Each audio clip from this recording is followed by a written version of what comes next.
They told us it was to end the war faster. A humane solution. No blood, just endurance. Keep the prisoners awake long enough, and their minds would give us what we needed. That was the logic. A sealed chamber, 5 political subjects, a gas no one was allowed to name, and me, not a scientist, not a monster, just the one who turned the dial and watched. For the first few days it was quiet, measured, data flowed, but something behind the glass changed before the eyes ever did.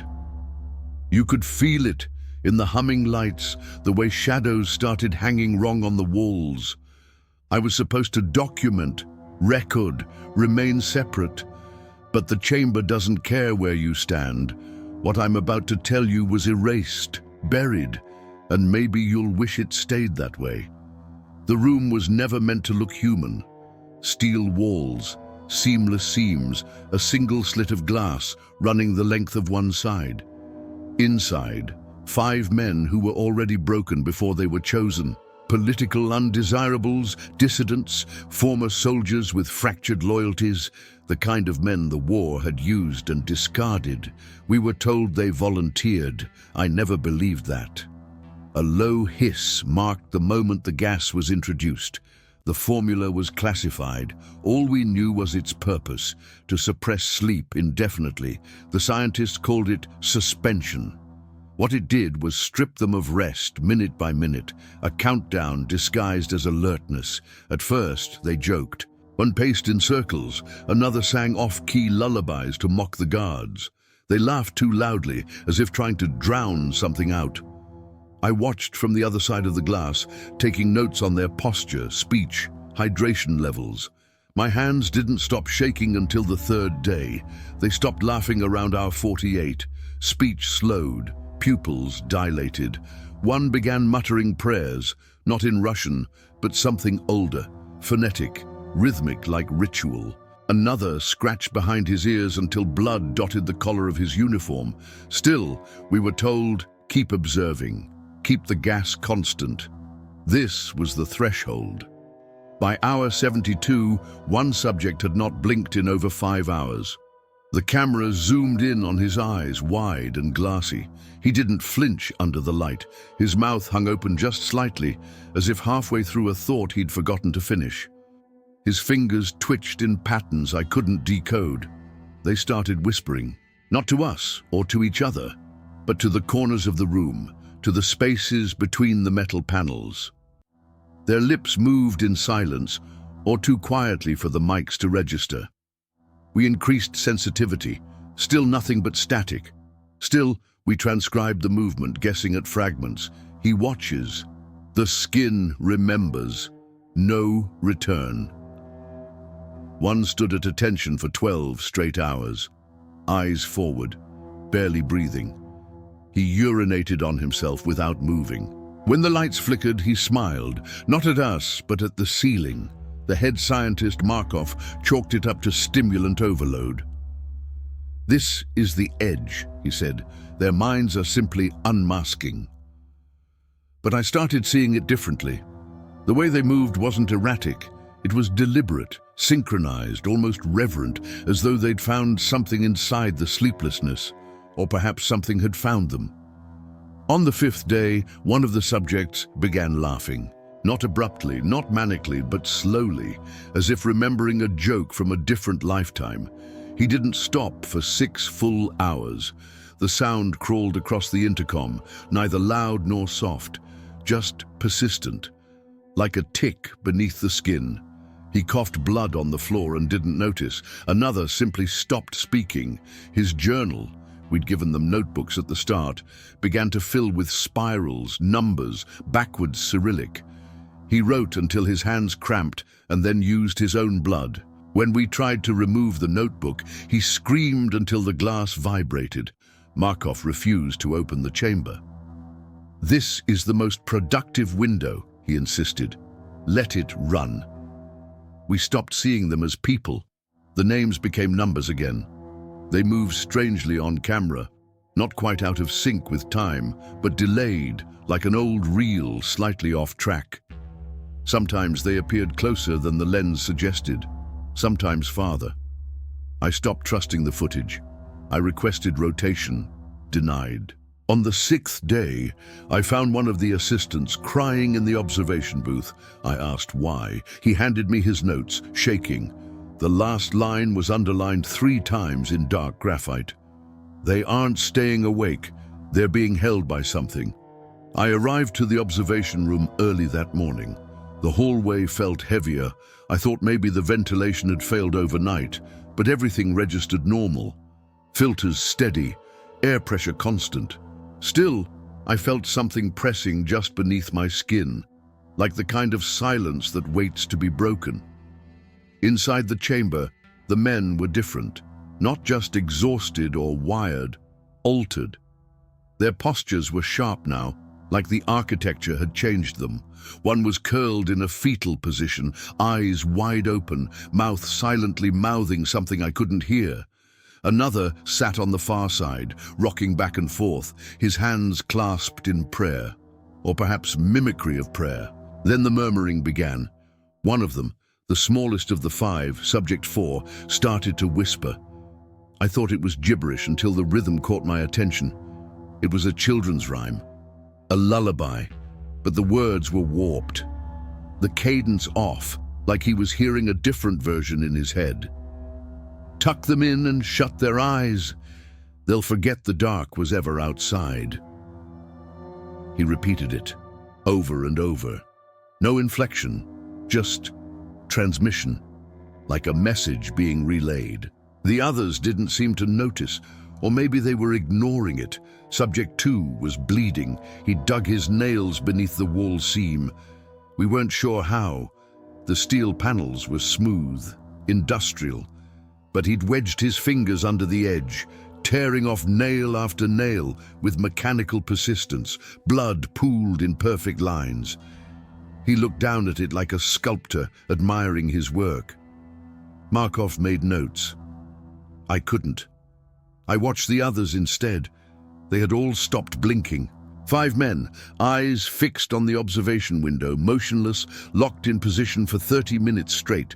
No fidgeting, no eye movement, no distractions. It wasn't catatonia. It was deliberate. They were looking at us. I muted the intercom. Even with the sound off, I swear I could hear them. My ears itched, my teeth hurt. I turned the audio back on and caught it, a thin layer beneath the static. Voices, layered, not 5, but more. Some sharp, some hollow, some too fast, others like dragging stones. We ran it through the playback system. On analysis, we isolated 15 distinct vocal patterns. Only 5 were verified as belonging to the subjects. The others, no match. Some were speaking languages we didn't recognize. One voice whispered what sounded like my name, followed by coordinates I didn't understand. I asked to turn off the gas. Markov refused. He said the hallucinations were external projections of internal collapse. That it was expected. But I noticed his hands trembled, and he hadn't looked any of the men in the eye since day 3. The assistant who'd cried the day before didn't return. Subject 3 began to write again. We saw him using the blood from Subject 2. He wasn't drawing shapes this time. He was drawing what looked like a face, repeating it over and over on the wall. Same structure, same angular eyes, no mouth. We thought the system was looping until we realized it wasn't the same footage. The drawings were multiplying, then everything stopped. No movement, no blinking, no murmuring. The only sound in the room came from the gas system, a slow hiss, green indicator steady, vital signs normal. I leaned forward toward the glass. 5 men, eyes forward, motionless. The monitor showed no anomalies, and then a sound. Not from the room, from the ventilation shaft above the booth, a muffled, strangled noise. Like a scream caught halfway in flesh. It wasn't human. The speakers cut to static. Markov stood up too fast, knocking over his chair. He turned to me, ashen. "Seal the room," he said. "Now." But it was already sealed. And still, whatever screamed was not coming from inside the chamber. It was coming from inside the walls. By the seventh day, the silence had matured. It wasn't merely the absence of sound. It was purposeful, deliberate, a silence that waited. We watched the chamber with growing unease because the stillness wasn't passive. The subjects hadn't moved in hours, not even a twitch. Their bodies remained in the same rigid positions, eyes still wide open, staring at the glass as if they were trying to see through us or beyond us. But their vitals betrayed nothing. Heart rates, normal. Oxygen saturation, normal. Respiration, steady. No fever, no cardiac irregularities, no seizures. They were, by all technical definitions, alive. And yet none of them blinked. When I suggested reducing the gas concentration, even slightly, I was told to stay within parameters. Markov didn't look up when he said it. He just repeated what had become his mantra. Observe, do not interpret. But I had been interpreting since the first day. We all had. There was no choice anymore. The data meant nothing if the subjects behaved as if the human framework no longer applied. We weren't tracking bodies. We were staring into something beyond cognition. The intercom remained off by order. No interaction, no questions, until Dr. Volkov walked in. She wasn't part of the daily team. She came from upstairs, the kind of upstairs that wore civilian clothes and didn't speak unless you were already speaking too much. She asked for the microphone to be turned on. Markov hesitated. "I want to hear them," she said. "The real voice, not yours." He activated the mic. At first, there was nothing, just the soft hum of the gas infusion, the faint electric thrum from the observation deck. Then they spoke, all five, simultaneously, perfect unison, no delay. "We no longer wish to be freed." The voice was one, not five voices blending, but one voice assembled. It didn't echo, it resonated. Volkov exhaled like she'd just stepped into cold water. I saw her hands tremble just for a moment before she reached for the switch. "Cut the feed," she ordered. Markov protested. His words felt small. "Cut it," she repeated, "and prepare to open the chamber."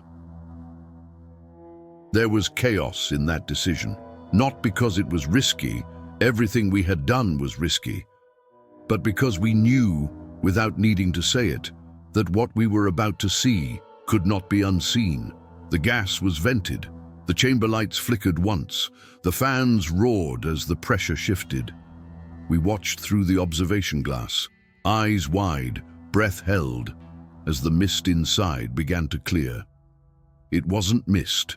It was vapor. Blood. Oil. Matter hanging in suspension. The figures slowly emerged. None were seated anymore. Subject 1 stood with his back arched, head tilted impossibly far, as though his spine had unraveled. His mouth had been torn into a permanent grin.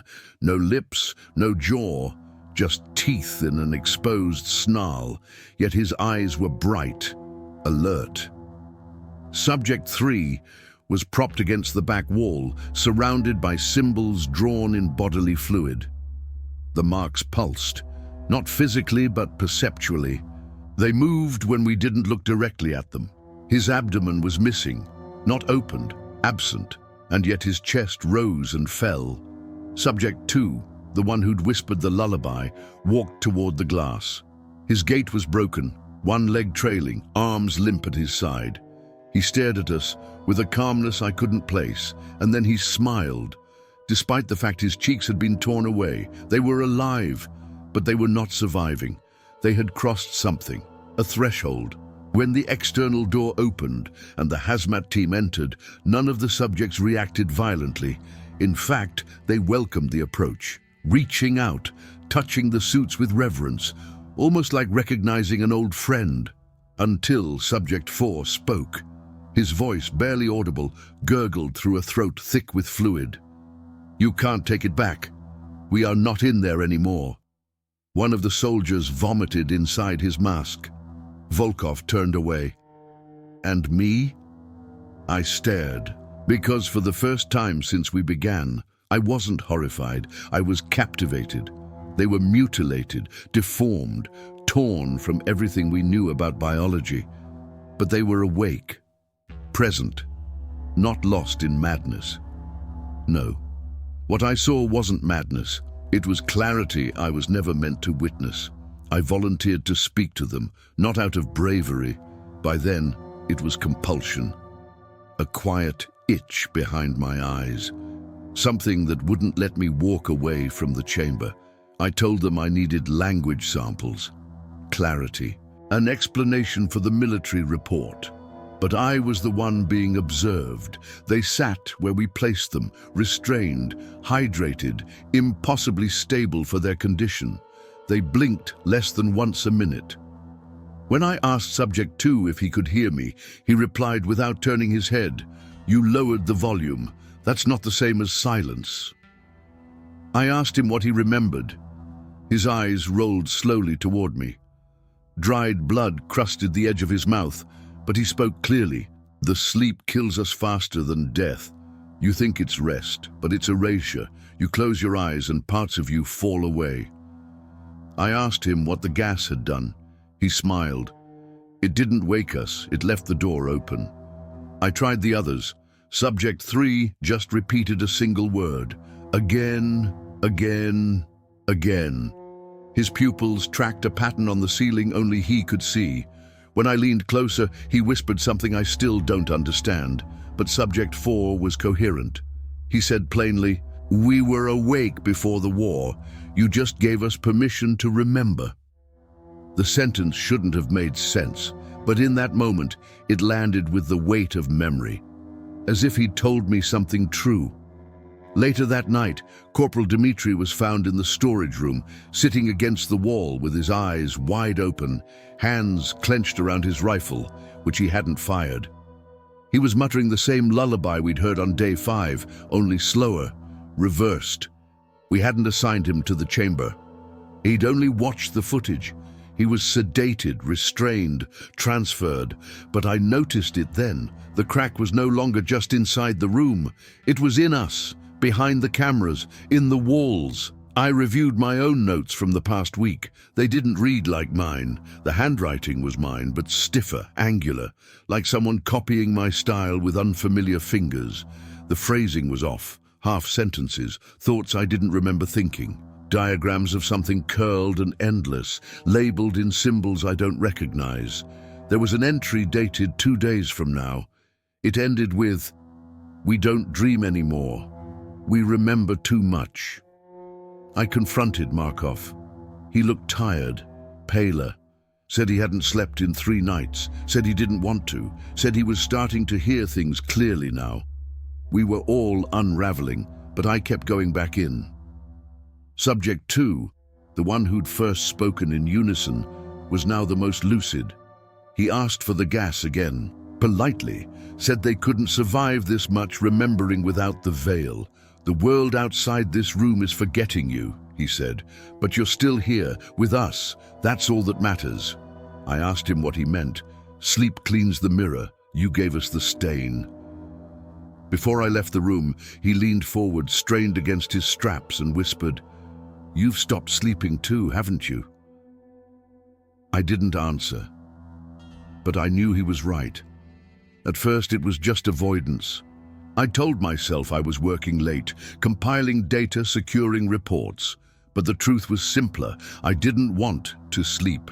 Not because of nightmares, I had none, but because every time I closed my eyes, I felt something watching from the inside. Time has softened. I don't remember the last full day or night. The lights in the corridor flicker on their own rhythm now. I've stopped checking clocks. I've stopped writing in sequence. There are pages in my journal I didn't write, but I read them anyway. Sometimes I nod along because I recognize the feeling, even if the words feel like they belong to someone else. I'm still awake. I don't know how many days it's been.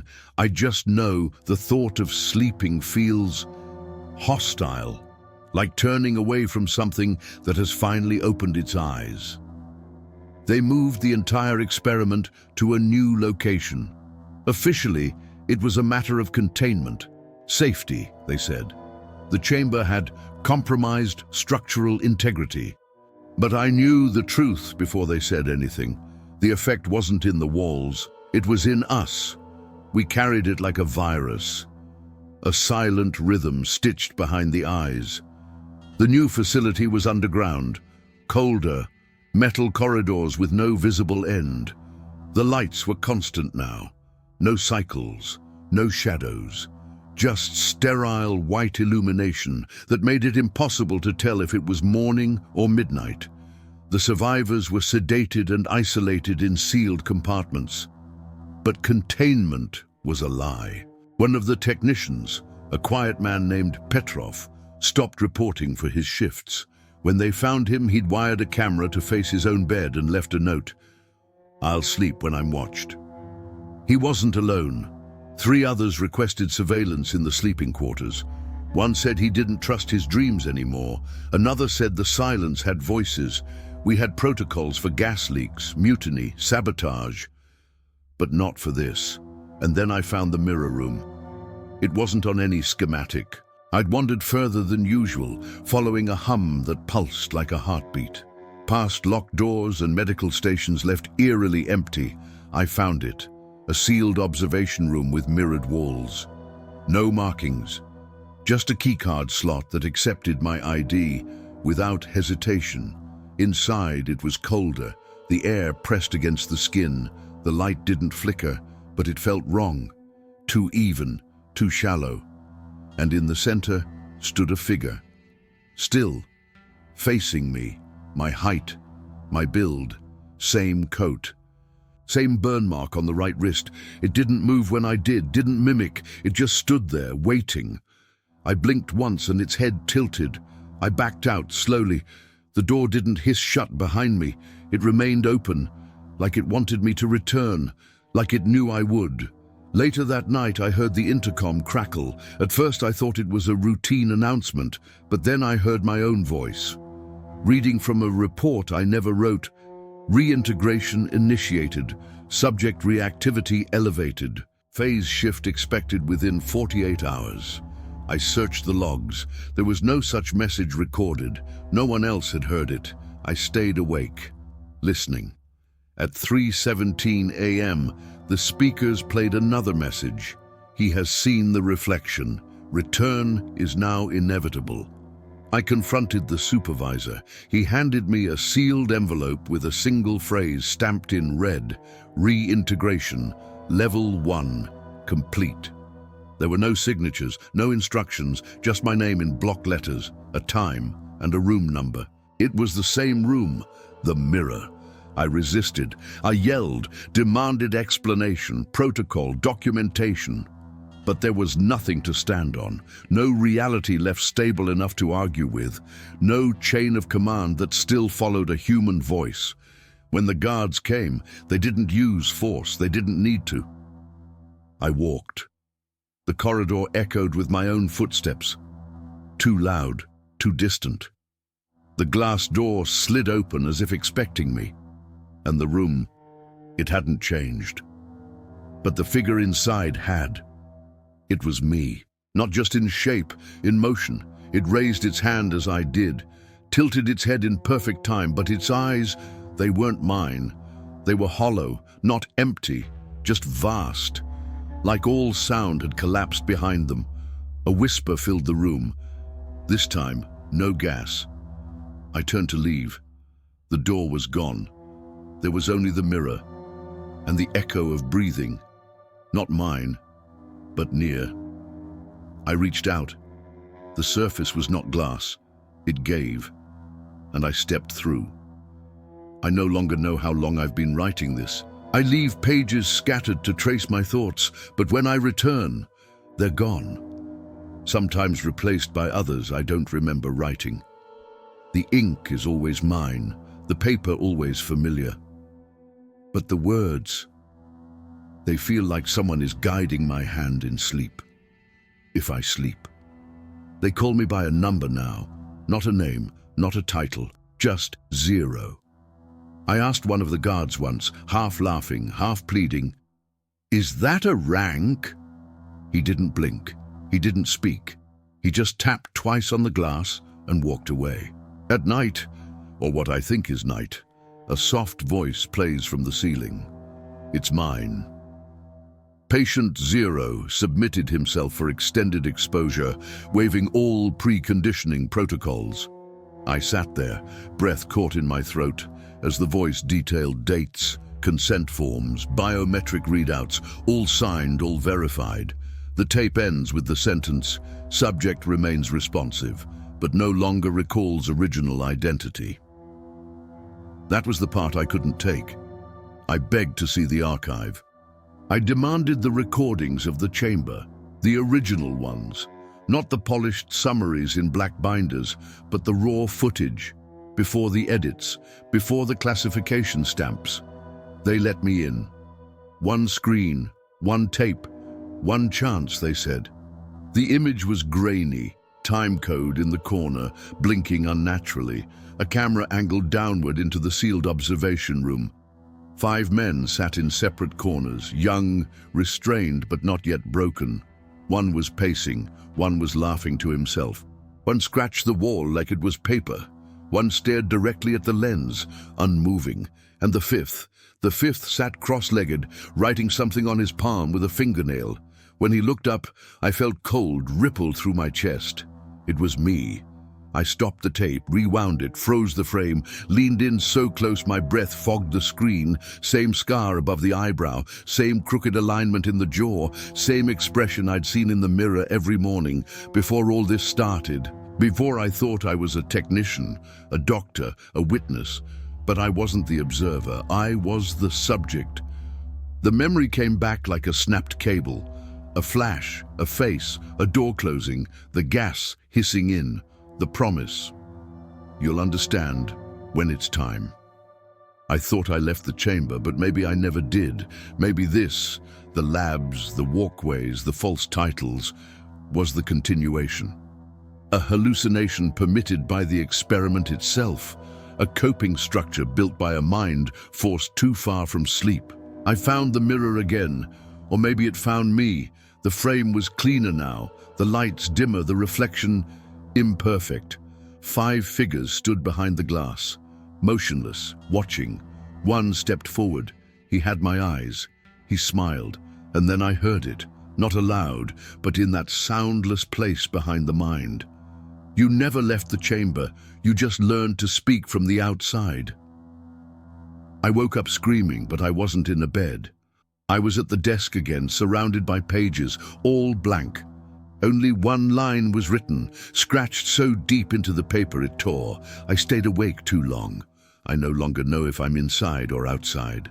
The light never changes. It's always that same sterile hue. Too white to be real, too constant to be natural. I don't feel hunger anymore, or thirst, or even the need to blink. Sleep is a word now. Just that, a word I remember from another life. There's only one thing I recall with clarity. A voice, maybe mine, maybe not. They became something else. I try to write, but the ink runs off the page like it's repelled, like the surface itself rejects memory. So I speak instead. I speak into the recorder, because that's all that remains. Just now, the door opened. Someone walked in. White coat, fresh eyes, clipboard shaking just slightly.